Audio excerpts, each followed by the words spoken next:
Shalom peuple de Dieu, bon week-end à toutes les familles, que la grâce du Seigneur soit notre partage.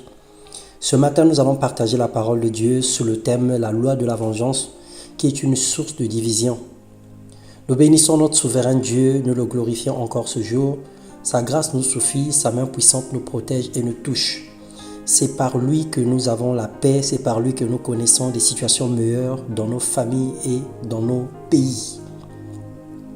La Bible déclare dans Romains 12, le verset 19 à 21, « Ne vous vengez point vous-même, bien-aimés, mais laissez agir la colère.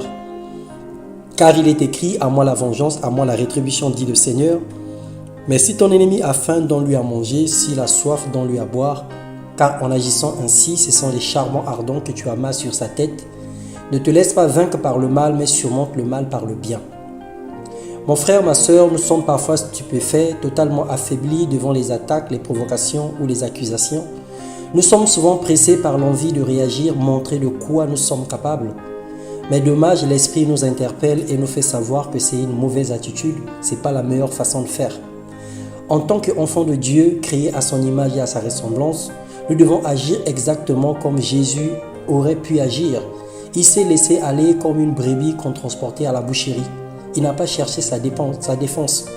Dans Matthieu 26, 52, nous connaissons cette histoire.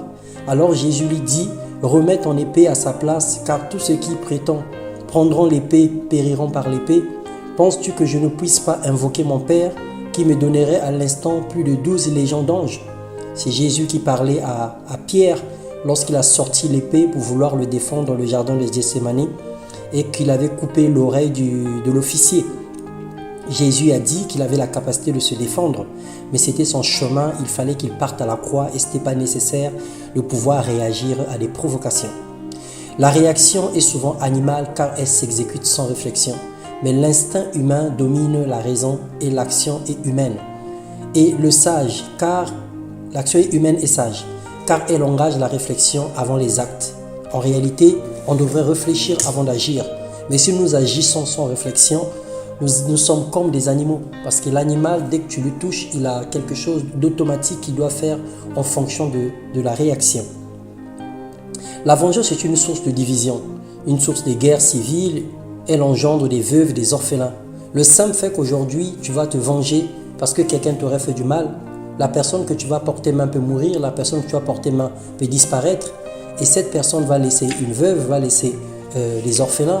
Et à cause de la situation que vous avez tous les deux, si tu aurais dû pardonner, les enfants allaient grandir dans une situation meilleure.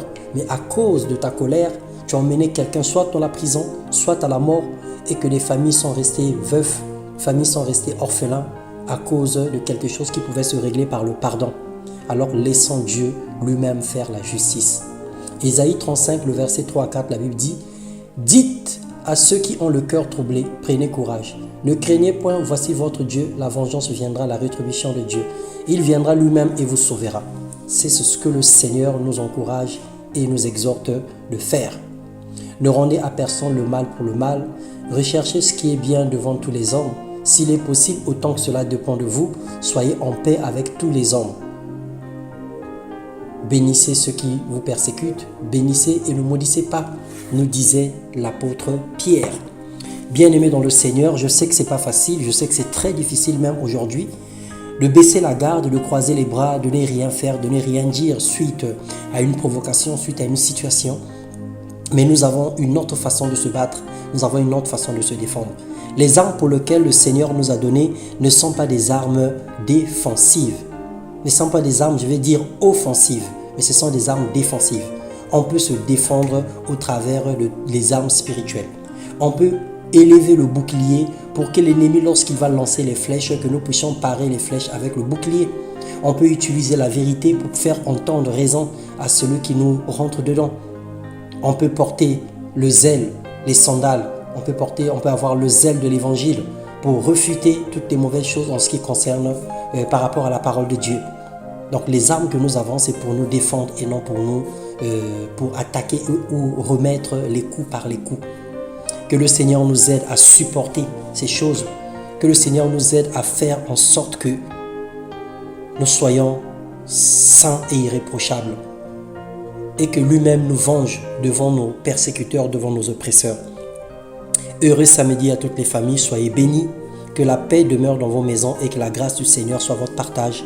Dans le nom puissant de Jésus-Christ, nous sommes ainsi exhortés. Amen.